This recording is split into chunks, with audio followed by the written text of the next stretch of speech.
Dejar que Dios nos hable. El Salmo primero es como el resumen y compendio de todo el salterismo. Todo lo que va a haber en los 150 salmos se halla en el embrión en este Salmo primero.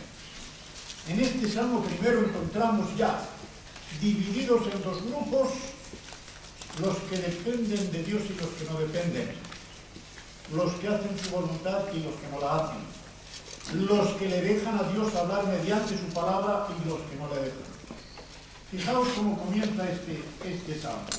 De una manera muy rara, porque donde dice bienaventurado, el hebreo tiene un plural. Tiene un plural. No dice bienaventurado. Tendría que decir, ¿qué bienaventuranzas?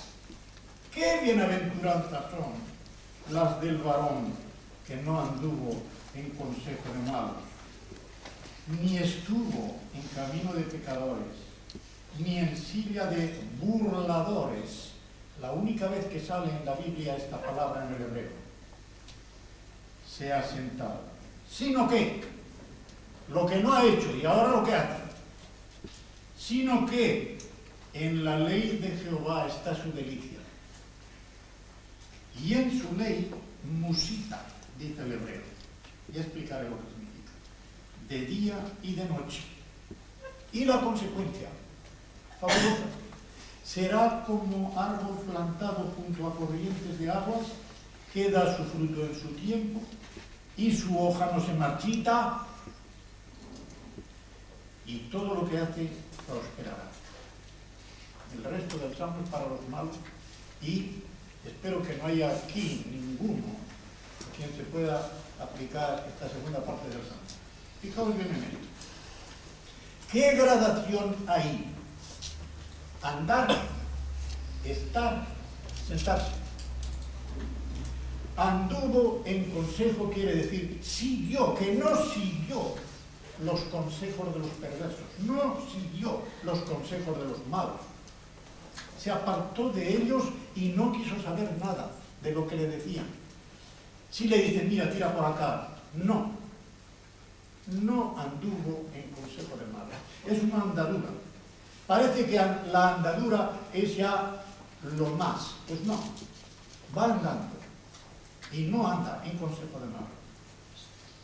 Estuvo, el verbo siempre está, lo mismo aquí que en el Nuevo Testamento, es estar de pie, bien plantado, estar ya en conversación con otras personas. No estuvo en camino de pecadores. Allí donde ellos se hallaban, no solamente no andaba junto a ellos, no andaba siguiendo su consejo, no se paraba para tener conversación con ellos. Y menos aún, no se sentaba. Ni en silla de burladores se ha sentado. ¿Qué le ocurrió al apóstol Pedro cuando se sentó en silla de burladores? Recordáis que iba siguiendo al Señor, pero de lejos.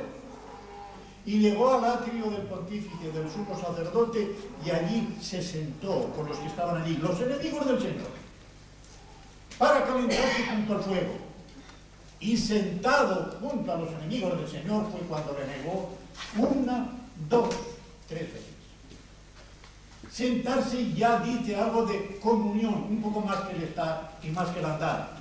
Sentarse con escarnecedores, dice nuestra Reina Valera, con burladores.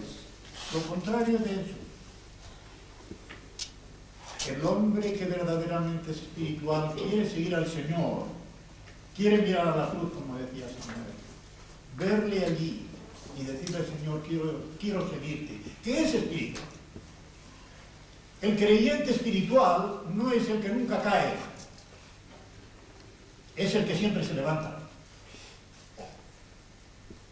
Y el que en esa dirección le pide al Señor que le dé la luz y el consejo necesarios para no desviarse de la senda recta. Es espiritual, solo en la ley de Dios está su delicia. El Salmo 119, que está todo él en alabanza de la ley del Señor, tiene algunos versículos fascinantes. A mí me fascinan algunos de ellos. Sobre todo hay dos, el 32 y el 54. El 54 dice así en el original: tus estatutos me fueron canciones en mi habitación de posada de forastero. ¡Qué fabuloso! Los mandamientos de Dios, los preceptos de Dios, que al que no es del Señor le resultan tan gravosos, al creyente espiritual le resultan de tanto gozo que no puede menos de cantar. Me resultaron canciones. ¿Dónde? En una habitación de un mesón donde yo me encontraba peregrinando forastero.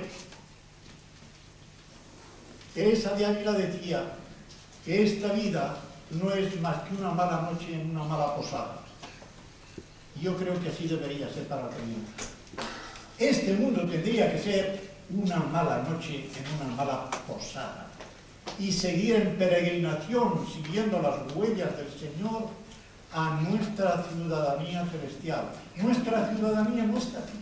Sí que somos ciudadanos de aquí, y el apóstol Pablo en Romanos 13 nos dice una y otra vez que tenemos que cumplir con nuestros deberes de ciudadanos de la tierra, sí, pero pasamos por aquí como advenedizos, como peregrinos. Las dos palabras dice el apóstol Pedro en la primera carta, segundo capítulo, versículo 11, como advenedizos y peregrinos. Nuestra ciudadanía está arriba. Somos de la familia de Dios y estamos censados en el padrón de los cielos, en el libro de la vida del Cordero. ¿No es eso grande? Estar allí, en aquella lista del libro de la vida del Cordero. Pues bien, el que vuelve a la ley una y otra vez, y música, fijaos que he dicho que musitar, no meditar. Meditar no se conocía antiguamente en el sentido, sobre todo que yo conozco muy bien, de la Iglesia Católica Romana, en que todas las mañanas, en cuanto descendíamos a la iglesia, íbamos al coro y se cerraban las ventanas. Claro, cuando íbamos de niños decíamos, ¿y ahora qué? Se cierran las ventanas y decían, punto primero, a meditar esto. Y ya está. Punto segundo, punto tercero. Media hora se acabó, ni meditábamos, ni hacíamos nada. Se acababa la media hora y abajo para la misa. Meditar en este sentido de la carcoma de la razón o de la mente no es eso. Musitar significa que este hombre estaba con los labios diciendo, expresando lo que en su corazón estaba borbollando, estaba muriendo de lo que la palabra del Señor le estaba diciendo. La ley de Dios le decía tantas cosas que él no podía menos de ir repitiendo con los labios y diciendo, qué grande es esto, Señor, qué grande eres. Esto es lo que significa. Y esto es lo que hacía él, de día y de noche. Como es natural, esto nunca quiere decir en la Escritura que se pasara todo el día y toda la noche en esto. Pero su mente y su corazón no se apartaban de aquello. Estaría en los negocios del día, estaría en los oficios del día, pero su mente y su corazón no se apartaban de la ley del Señor. La ley, Torah, en hebreo, viene del verbo enseñar, yorar. De modo que antes que un mandamiento, y esto tenemos que tenerlo muy en cuenta, los creyentes naturalmente, porque los que no son creyentes no saben nada de mandamientos. No se les puede decir que obedezcan antes de que hayan nacido de nuevo, y creo que esto hay que tenerlo en cuenta. Pero el creyente sí, tiene que saber que la ley de Dios, antes que mandamiento, es una instrucción. Es una enseñanza que Dios da. No es un precepto que le impone a tontas y a locas. Es una enseñanza que le da para que pueda saber cómo marchar por la vida. Esa es la Torah, siempre que sale el verbo este y este sustantivo. La ley de Dios por esencia como una instrucción. Recuerdo, no hace mucho que leí una salida muy buena de una niña, en los 10 años. Otra niña, compañera suya de colegio, le dice, oye, tu abuelo siempre está leyendo la Biblia. ¿Sabes lo que contestó? ¿Cómo contestan a veces los niños? Me parece que se está preparando para el examen final. ¿No es verdad que tendríamos que estudiar y leer la Biblia de esta manera? Preparándonos para el examen final. Porque el Señor en su tribunal nos va a decir, ¿qué has hecho? ¿No tenías mi palabra? ¿En qué has empleado el tiempo? ¿Cuánto tiempo has empleado en leer mi palabra? ¿Cuánto tiempo has empleado en meditar? ¿Cuánto tiempo has empleado en reflexionar sobre ella? ¿Cuánto tiempo has empleado en orar con ella? Respondiendo a Dios, porque Dios primero habla. A Dios no se le ora antes que Él hable. Al menos eso es lo que yo he aprendido siempre. Primero que hable Dios. La oración es una respuesta. Una respuesta a lo que Dios ha dicho. Pues este estaba en esta forma, preparándose para el examen final. ¿Y cuál es el resultado? Árbol plantado junto a corrientes de aguas. Fijaos bien cuando Jeremías, en el capítulo 2 de la profecía, en el versículo 13, se está quejando de lo que el pueblo de Israel está haciendo. Dice, por boca de Jehová mismo, 2 males ha hecho mi pueblo. Me abandonaron a mí, fuente de aguas vivas, agua corriente, que no hace daño a la gente, dicen en Aragón, agua corriente no hace daño a la gente, y se cavaron para sí cisternas rotas que no retienen el agua. Esto es lo que hace todo pecador. Se está cavando una cisterna que no retiene el agua. Agua sucia, con todos los miasmas, todas las bacterias que hay allí, y además que se evapora, se va, y se va por entre las rendijas, porque están rotas esas cisternas. Pero el que es un seguidor del Señor, ese está junto a las aguas corrientes. Árbol plantado junto a corrientes de aguas, o aguas corrientes. Y entonces da fruto a su tiempo. Ni se adelanta, ni se retrasa. ¿Sabéis por qué? Porque el adelanto y el retraso de los cultivos se debe a las variaciones del clima. Pero el creyente espiritual lleva el clima dentro. Recuerdo que Colunga, bueno, el padre Colunga, como se le llama, fue mi profesor de Biblia del Antiguo Testamento en la Universidad de Salamanca. Y estando él de profesor nuestro, salió por primera vez su Biblia famosa Nácar Colunga. Y este hombre, cuando nos explicaba lo del paraíso perdido, y leíamos que iban desnudos y no se avergonzaban, y dice, no, ni se avergonzaban ni se enfriaban, porque llevaban el clima dentro. No es que el paraíso tuviera una cosa especial en derredor, pero es que llevaban el clima dentro. Y es verdad. Y el creyente espiritual que ha sido redimido por el Señor para una nueva vida, lleva el clima dentro. Y no importa que las estaciones del año varíen o no varíen, como lleva el clima dentro, da fruto a su tiempo. No da el fruto cuando no es tiempo, cuando es inoportuno. Lo da a su tiempo. Su hoja, que las hojas parece que son las apariencias, porque un árbol puede parecer que está muy lleno de fruto, y como aquella higuera, el Señor tuvo que maldecir, muchas hojas y ningún fruto. Pero cuando hay fruto, las hojas son la apariencia que da una demostración de que el árbol está sano, está vivo y es fructífero. Pero algo más, no solamente da él, es que al no marchitarse es de hoja perenne. Yo los árboles que recuerdo más de hoja perenne son el laurel y el olivo. El laurel como símbolo de honor y de gloria, por eso a todos los campeones de la antigüedad se les coronaba de laurel. Y a nosotros mismos en el seminario, al que tenía el primer premio de la clase, se le llamaba en latín laureatus, coronado de laurel. Y el olivo, porque el olivo es el símbolo del Espíritu Santo. El aceite es el símbolo del Espíritu Santo. Y por lo tanto el olivo es el símbolo de las bendiciones espirituales del pueblo de Dios. También tiene hoja perenne. Esta hoja, como digo, es la apariencia exterior. Diríamos como la forma de la naturaleza del árbol. Esa forma de la cual leemos en Filipenses 2, 6 y siguientes, que Jesucristo se despojó de esa forma.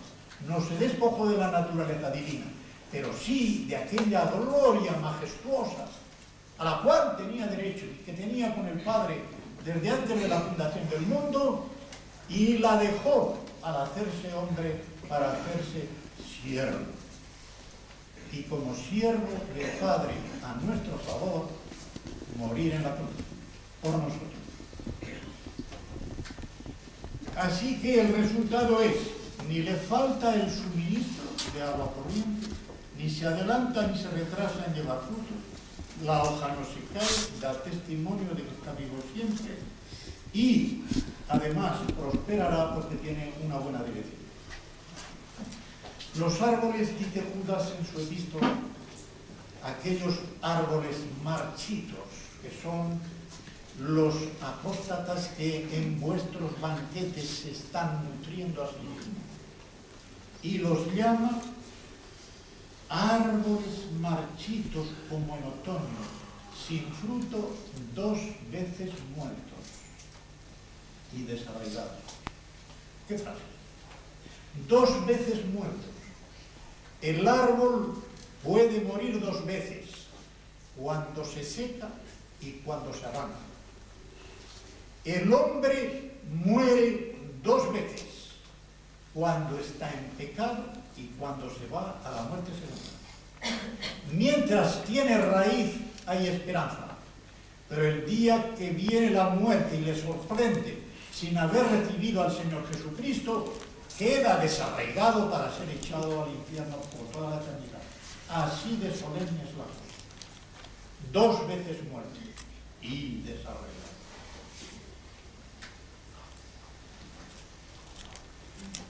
Creo que se ha aludido antes a lo que significa que la palabra de Dios nos habla.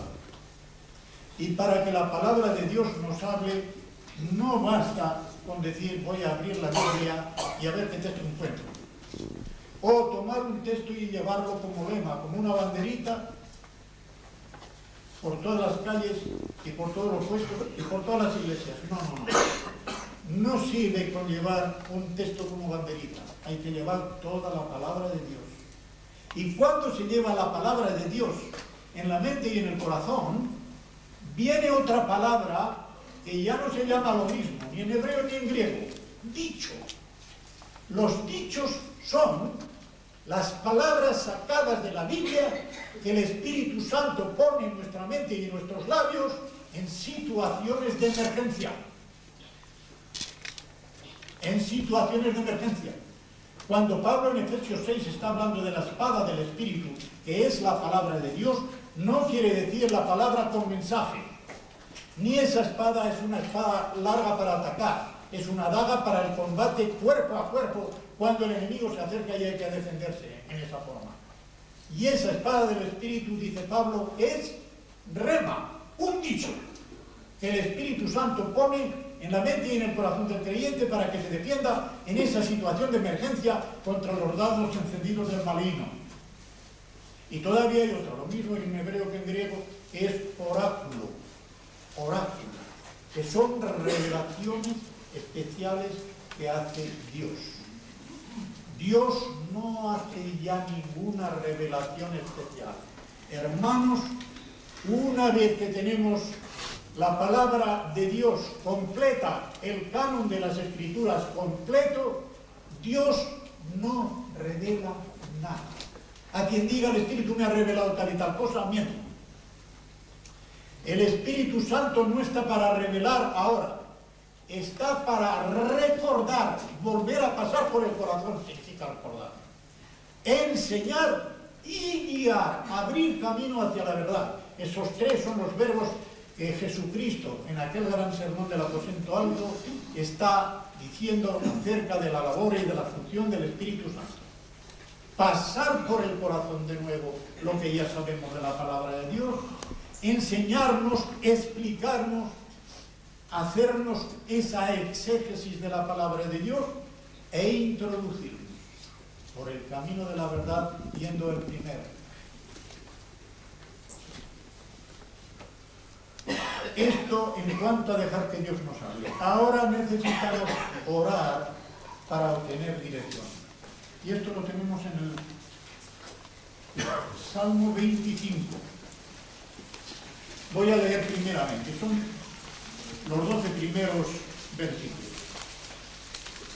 Aquí, oh Jehová, levantaré mi alma. Hay un coro muy bonito sobre esto. Dios mío, en ti confío, no sea yo avergonzado, no se alegren de mí mis enemigos. Ciertamente, ninguno de cuantos esperan en ti será avergonzado. Es el mismo verbo que viene detrás. Serán avergonzados los que engañan sin causa. Eso es lo que dice el original hebreo. Muéstrame, oh Jehová, tus caminos, enséñame tus sendas, encamíname en tu verdad. Tres verbos distintos, lo veremos luego. Y enséñame, porque tú eres el Dios de mi salvación, en ti he esperado todo el día. De ahí paso al versículo 8. Bueno y recto es Jehová, por tanto, Él enseñará a los pecadores el camino, encaminará a los humildes en la justicia. En la justicia. Preposición de ablativos. B. Y enseñará a los mansos, que es la misma palabra que humildes. Humilde y manso para un judío era lo mismo. Los anabim de Jehová, los mansos y humildes eran una misma cosa. Porque el humilde por fuerza es manso y el manso por fuerza es humilde. Una persona que verdaderamente es humilde, teniéndose a sí mismo por poco, tendrá a los demás por algo, y por lo tanto será manso con los demás. Y si es manso con los demás, está demostrando que es humilde. Está demostrando que se tiene así por inferior. Tened a los demás por superiores a vosotros mismos, dice el apóstol Pablo. Y no quiere decir que nos vamos a subestimar, ni a sobreestimar, sino a tener cada uno respecto de sí mismo la medida clara, según el don que el Señor ha dado a cada uno.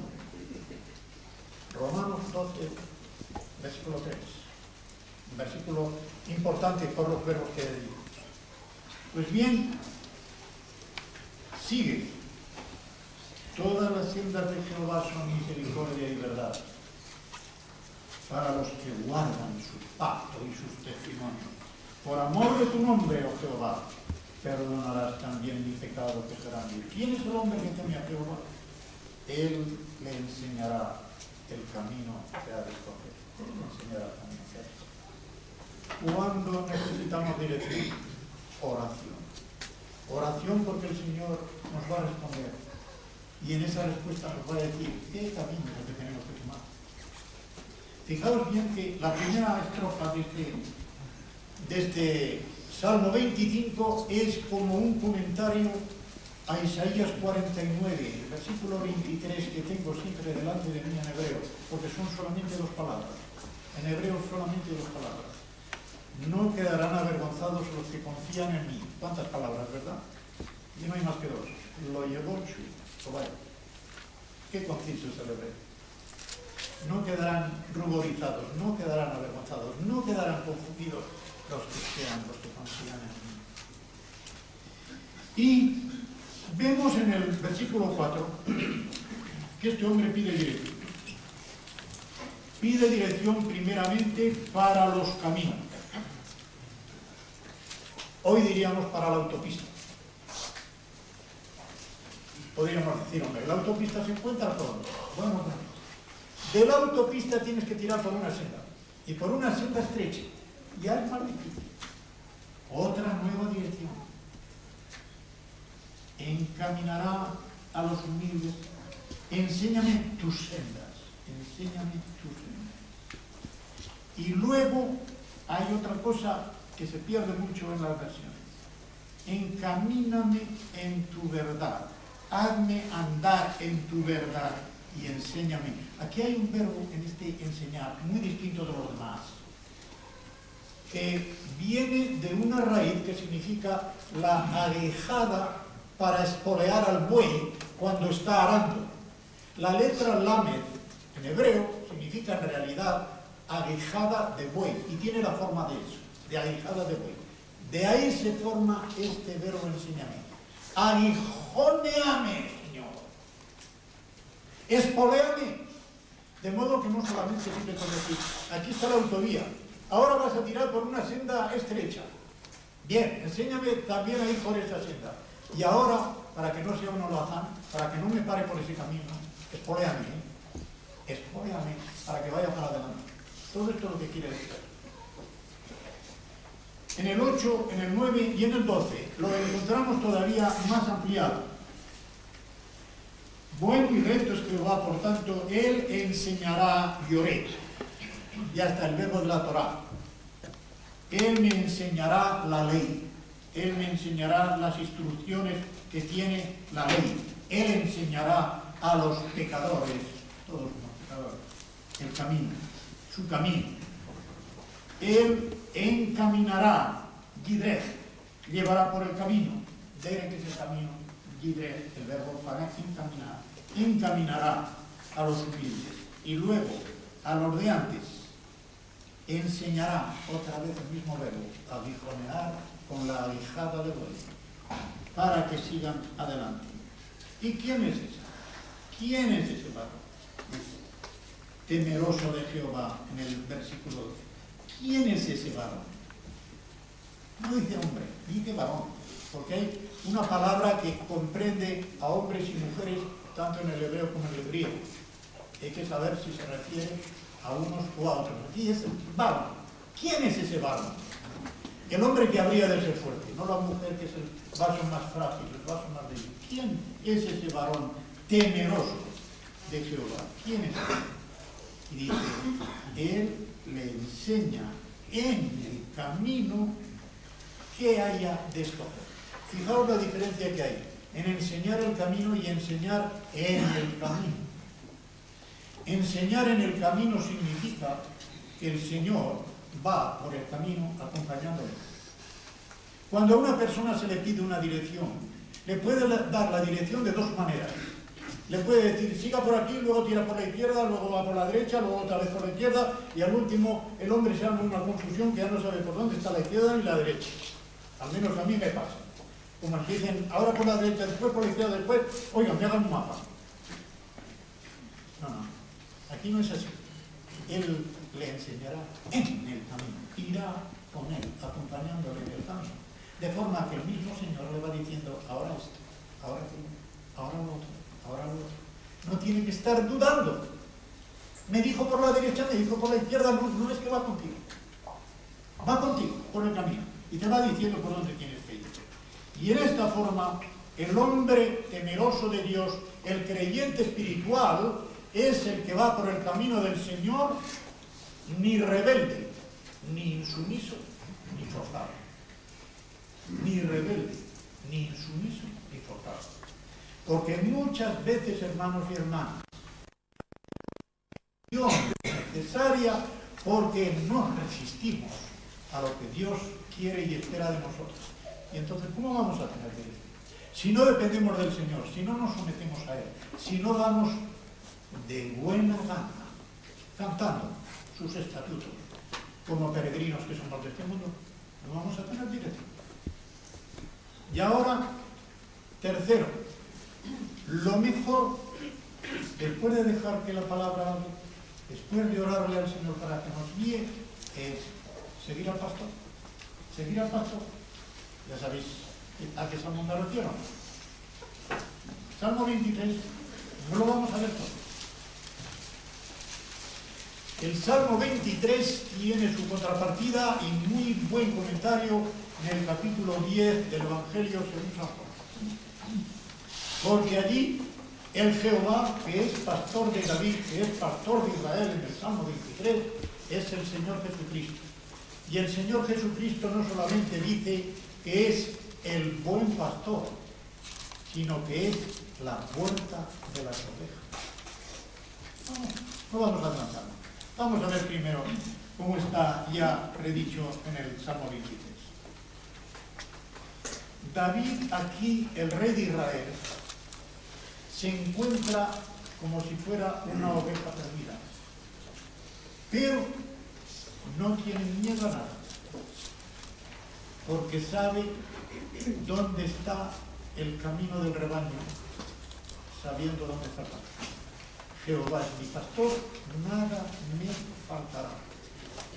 Junto a aguas de reposo me pastoreará, igual que él, junto a corrientes de agua. Confortará mi alma, me guiará por sendas de justicia, por amor de su nombre.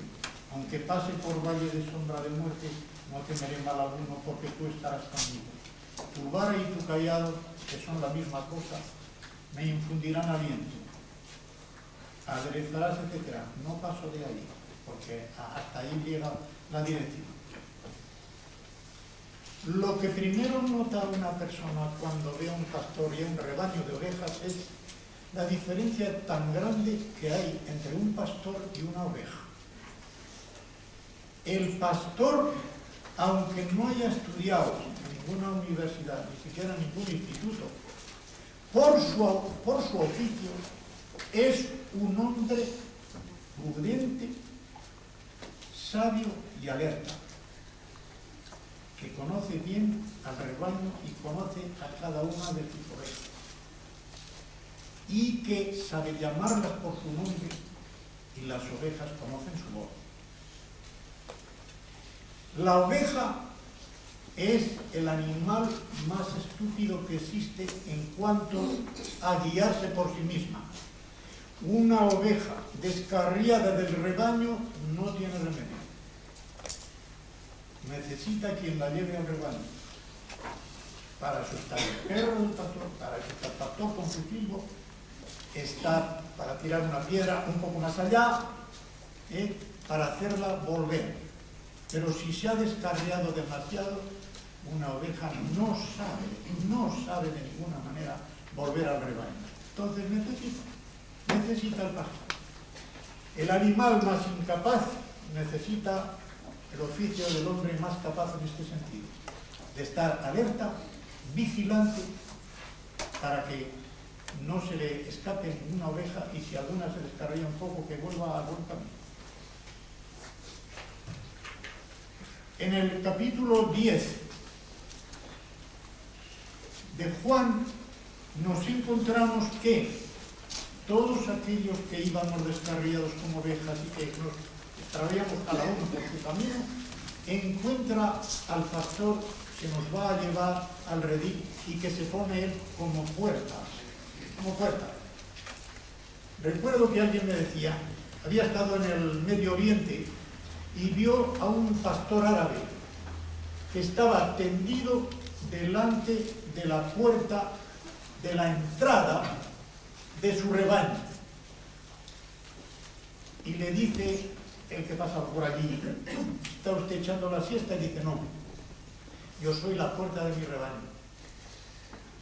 Yo me pongo aquí y sé que ninguna oveja entra ni sale sin que yo me dé cuenta, porque tiene que pasar por encima de mí. Esto es lo que significaba el Señor cuando dijo, yo soy la puerta. Y todo el que entra y sale por esa puerta, dice, tendrá pastos. Entrará y saldrá y hallará pastos. Entrar y salir en la Biblia significa tener libertad de acción, como Pedro por su casa, según se dice en Aragón, como Pedro por su casa.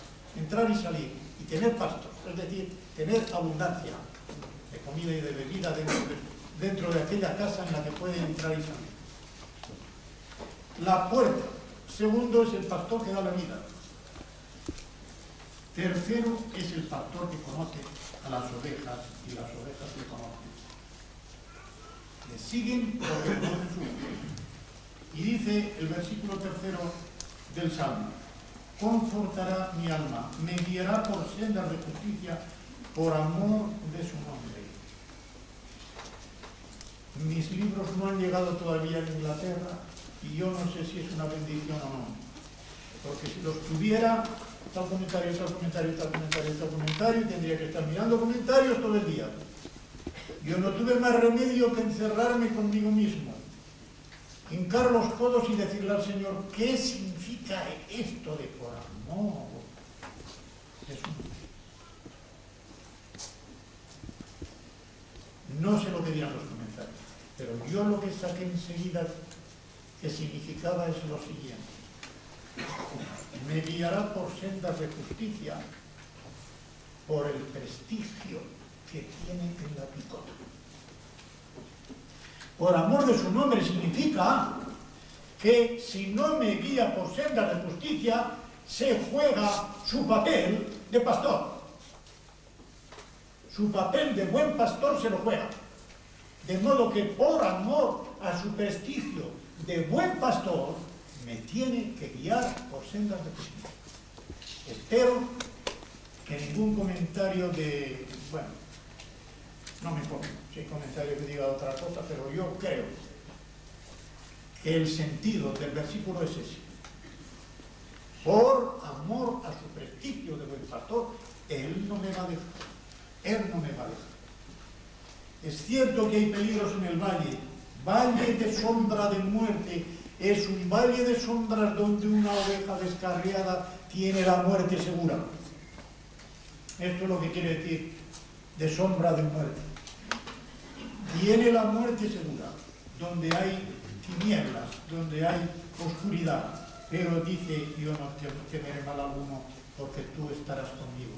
No solamente le ha mostrado el camino, está conmigo. Tu vara y tu callado me infundirán aliento. Se llama vara en cuanto a que dirige, se llama callado en cuanto a que atrae, pero es el mismo instrumento. No son dos palos los que lleva el pastor, lleva uno solo, con dos funciones. Yo me atrevo a decir con tres. Yo era todavía muy jovencito cuando el obispo que teníamos, de mucho talento, no voy a negarlo, y de allí marchó a Toledo y fue cardenal Román, dejando aparte sus ideas políticas y demás. Era un hombre de mucho talento y nos enseñó, nos iba explicando lo que significaba cada instrumento que llevaba el obispo. Y al explicar el báculo, que tiene forma de callado de pastor, si habéis visto a cualquier obispo o arzobispo, lleva, desde luego que no es de madera, ni de cualquier metal, ni de hierro tampoco, suelen valer mucho dinero, los callados de los obispos y de los arzobispos. Y nos dijo, en la Edad Media, en la liturgia, entró un verso latino muy bueno, que decía así: atrae per primo, medio rege, funge perimum. Ya lo vuelvo a traer. Primum, lo primero, es lo de arriba. Atrae per primum, atrae por lo de arriba. Medio rege, por lo del medio, que tiene que ser una línea recta, las vas teniendo en fila. Y por lo último, a empujar.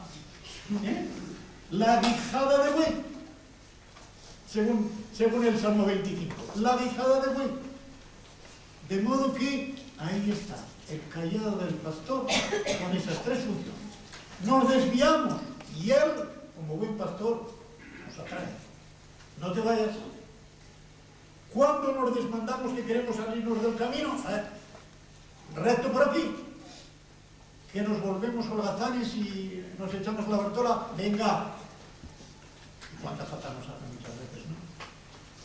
Somos tan inclinados a dormirnos y eso que no estamos en el Sáhara, ni en ningún país del Magreb, pero aún así, qué inclinados somos a dormitar, que es peor que dormir. ¿Sabéis por qué? Dormitar es el frecuentativo de dormir. No se duerme uno del todo, pero no está despierto nunca. Como decía Tomás de Aquino del Cojo, dice, una persona que tiene las piernas bien, caerá, tropezará, pero se levanta y anda bien. Dice, pero el cojo, aunque no caiga, no da un paso a derechas. Igual pasa aquí, y para eso está el Señor, para empujarnos, porque si no, con las ganas. Me contaron una historia real, no hace mucho. Un misionero que va al Medio Oriente y llega con su coche con su cochazo, porque era norteamericano. Llega con su cochazo y se encuentra un rebaño enorme de ovejas. Un rebaño enorme de ovejas. ¿Y dónde están los pastores? Había 4 niñitos allí. No hizo más que llegar el cochazo y las ovejas se desmandaron por todas las direcciones. Y dice el hombre este: me admiré de lo que aquellos niños tan pequeños hicieron. Se pusieron en los 4 ángulos, en los 4 puntos cardinales, lejos del rebaño, y comenzaron a llamar a las ovejas por su nombre. Dice, en pocos minutos había 4 grupos, 4 rebañitos de ovejas, cada una con su pastorcito. Cada rebañito estaba con su pastorcito. Ninguna de ellas estaba confundida. ¿Por qué? Conocían la voz del pastor. Y era un pastorcito pequeño. La oveja que conoce la voz de su pastor, el creyente que conoce la voz de su Señor, no puede desmandarse. Y que vengan cochazos y que vengan automóviles de ninguna clase. Ni que venga el mundo con toda su presión. Ni que venga el diablo con todas sus fortalezas. Conoce la voz de su Señor. Y sobre todo, como hemos oído esta mañana, es conocido por Él. Hay 3 versículos, hermanos, en 1 Corintios 8. Los estuve meditando con un hermano a la puerta de mi piso en San Celoni durante más de media hora. El hermano este es gallego y está ahora cerca de Vigo. Cuando él vino, nosotros nos marchamos y dice, sí que le hemos dicho, bueno, ahora que vengo yo a los pies de usted se va. Todos tenemos conocimiento, pero el conocimiento hincha, el amor edifica. Versículo 2. Y el que cree que sabe algo, todavía no sabe nada como lo debería saber. Mucho más que Sócrates, que dijo, solo sé que nada sé. Pablo lo dice mucho mejor. 3, pero el que ama a Dios, ¿qué sigue? Es conocido por Él.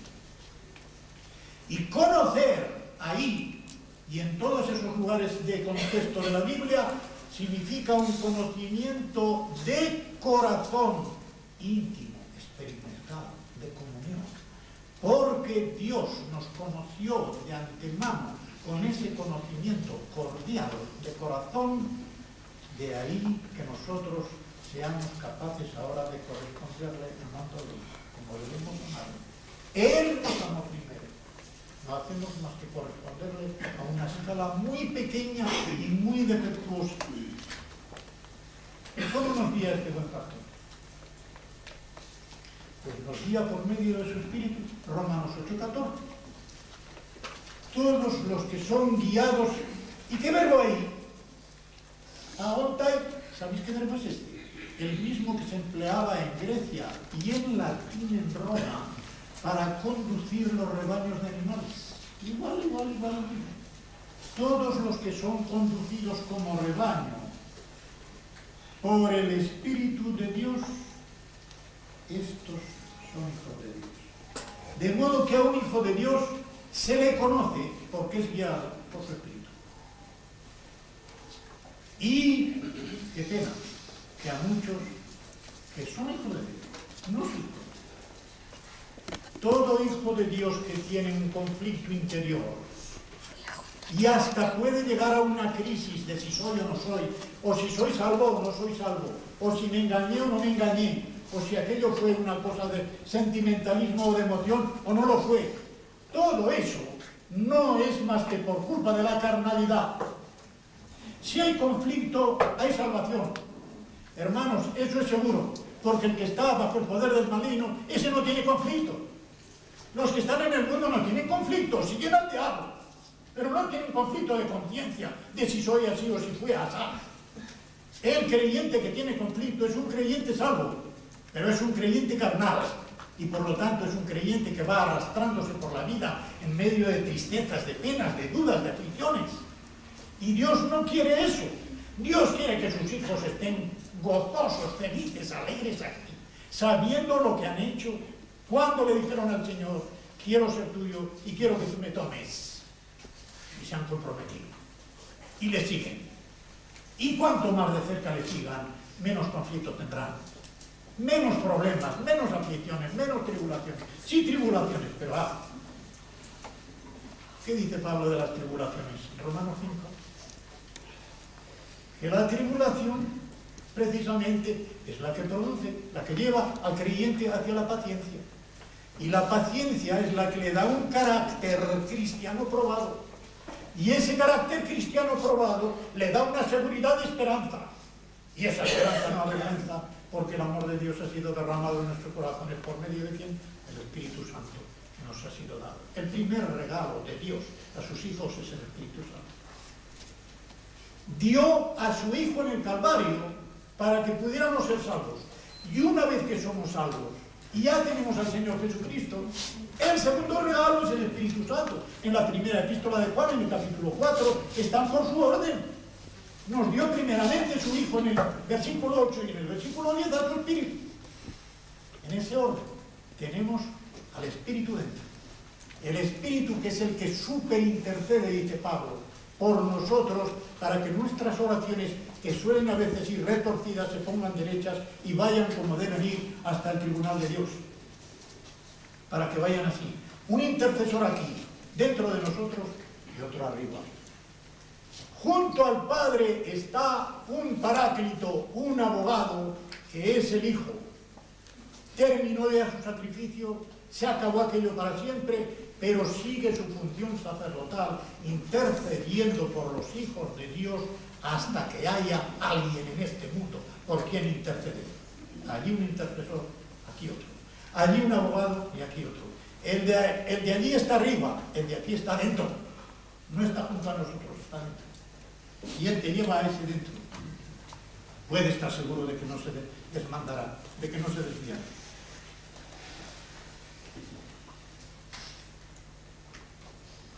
Y finalmente debemos preguntarnos, ¿por qué hay tantos creyentes que caminan a la deriva, sin rumbo fijo, ni buena dirección? Resumiendo, primero, porque no escuchan a Dios en su palabra. Segundo, porque no dependen totalmente de Dios. Y tercero, porque en lo íntimo de su corazón le están cerrando el paso. Le están cerrando el paso a Dios. ¿Sabéis por qué?